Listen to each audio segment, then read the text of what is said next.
So Dennis, yeah, this worked pretty good. The only thing is when I sanded, I wanted to sand with the grain because you don't want any scratch marks. Right, but it sure does look nice. Yeah, I think this pony turned out great. Well, welcome to the shop here at the Woodsmith store. Over the last year, we've had quite a few woodworkers ask us if we're going to carry Rubio Monocoat. And we're happy to report it's here. It is. It's finally in store, and it's an exciting moment for us. So we did a little project on this pony, tested out the product, and we've got some little tips and tricks to share with you. And we'll go through step by step on the basics of how to use this system.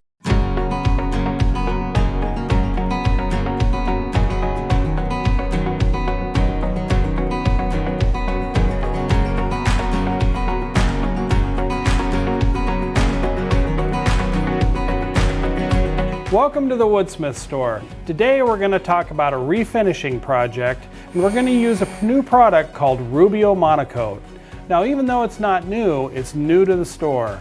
So I'm going to go through step by step on how to use this product. Now, I want to be honest, I've never used it before, so this is going to be a moment of discovery for me and you as well. There's a little bit to learn about this system, but trust me, it's all the rage. You can see it online. People are using it on tables, furniture, and all kinds of things. One of the nice things about it is that it's not a film forming finish, and it only takes one coat. So today we've got two really special projects that we're going to refinish. The first one is this rocking horse. This is a project that I designed for Wood Magazine way back in the day. And it's actually a project that my dad built for my son. But this poor horse has been neglected. It's been shoved in the corner, it's dirty. We actually had to do a little bit of repair work. We had to turn some new spindles because those had broken off. So I think it's going to be a perfect project for Rubio. The second project we have is this great little wagon made out of white oak. This was also a project that was featured in Wood Magazine. It's called the Wood Racer Wagon. As you can see, it's been neglected as well. It's got some little bangs on the corners, it's dirty, and we just need to refinish it. So let's take a trip down Rubio Lane and get started on these two projects.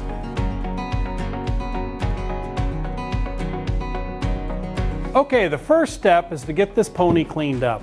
He's been sitting around a while and he's got a lot of dust on him. So the last thing we want to do is sand all that dust into the wood. The good thing about the Rubio is it's a system, and they provide products for every step of the process. And as luck would have it, they actually have a soap that you can use. To mix it, you use 1 part soap and then 100 parts water, and you could just mix it in a bucket like this if you want. Another way to do it is to use the Rubio Surface Spray Kit. It comes with 1 bottle of soap and a spray dispenser. All you have to do is just take a cap full of soap, put it in the bottle, fill the rest full of water. All right, I'll give it a little shake here.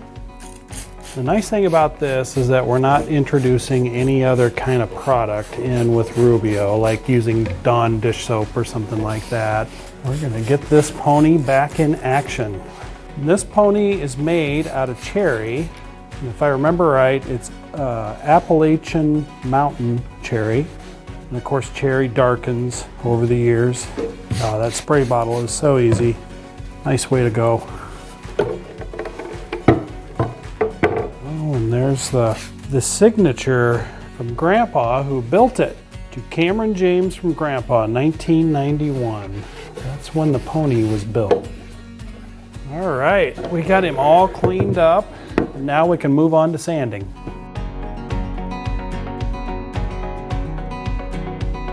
Okay, we're ready to go. Ready to get some sanding done on our pony. Couple of things you want to keep in mind with Rubio. It's a little different than a typical finish. On a typical finish, you could sand to say like a 220, 320, maybe even 400. But with Rubio, they recommend the max amount at 120 to 150. Now that seems a little coarse, but the reason for that is that Rubio, the way it works, is when you apply it, it wants to grab onto the wood. So anything finer than 150, maybe even 180, there's not enough tooth there for the finish to grab onto. So I'm going to start with 150 on our pony. I think 120 is just a little too aggressive with some of these small details and stuff. So we'll sand the whole thing with 150 and see where we land. I've got a few sanding accessories that I'm going to use to make this project easier. One thing I like to use is this PSA sandpaper. I can roll this out, cut it, stick it to itself. Makes it really easy to get into contours and stuff like that. Because there's definitely going to be a fair amount of hand sanding on this project. Some other things that I have are these foam pads. These are 180 grit. There again, this is perfect for contours. And I've even got some sanding blocks that have some different shapes and some hard edges and corners. That way I can get in on some of these spots and get in there and make sure that I've got everything sanded properly. I've also got a sanding block that I can stick my PSA sandpaper to. I am going to use a power sander. I'm going to stay away from the random orbit sander though, since there's so many ins and outs and I don't want to damage it.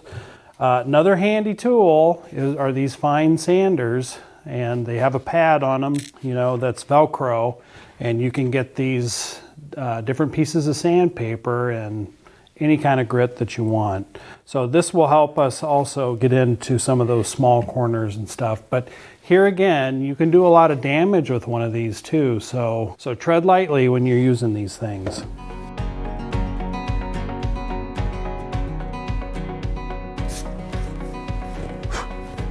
Dude, what happened to my shop? What are you doing? I took it over.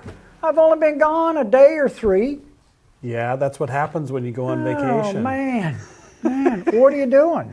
Well, I'm getting my pony all sanded here. We're doing a video on Rubio.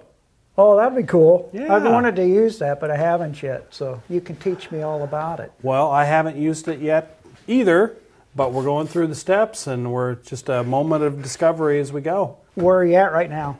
Well, I got him all sanded. It was definitely a project getting it sanded. I mean, 5 to 6 hours. Because it was cherry and it was that dark aged cherry color, and I wanted to try and get it back to the raw color as much as I could. So I had to take quite a bit off, but a lot of it was just all these ornate, you know, things you had to sand around. You couldn't power sand it or anything like that on some of those. That just takes all the fun out of everything. It does. It? Yeah. But I did find some helpers that we talked about. We talked about sanding in the last part of the video. But since then, I discovered a few things from the store that I really like. So that helped out a lot. Yeah, doing the same. Yeah. So the first one, well, this one I mentioned before, but this is a foam pad. It's a little thinner pad, but you can get into, you know, like dowels and stuff like that with it. And that I have used in that for that reason. Yeah. So super nice. The other one, this is made by Freud. This is a little softer pad. But this was perfect for getting in here. Oh, sure. Because then you're getting the groove and everything. And they're, again, available in different grits and super handy. Another one I found was this mesh cloth from Diablo. Here again, you can fold this around, get into all those little tight spots.